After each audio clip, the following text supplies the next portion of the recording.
荃灣區咧係其中一個率先起動成立關愛隊嘅地區啦。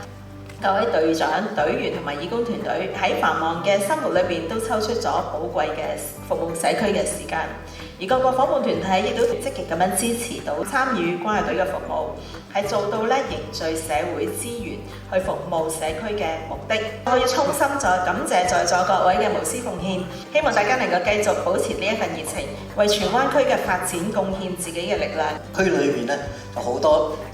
獨居或者雙老嘅長者，關愛隊咧每個月都提供咗呢個健康檢查，同埋咧就中醫義診嘅服務。咁我哋咧就將佢哋唔要嘅資源咧，譬如咧護架啊，或者係呢個輪椅咧，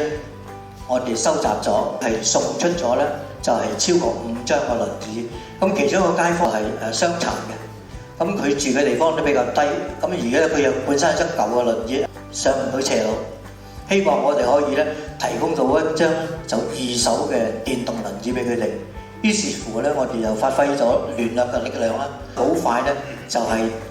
有人咧捐出一部二手嘅輪椅。咁呢個街坊收到咧，佢非常之開心。佢話咧，佢呢10年從來未離開過馬灣，佢可以咧坐呢個輪椅咧出去行醫，咁啊同埋復診斷。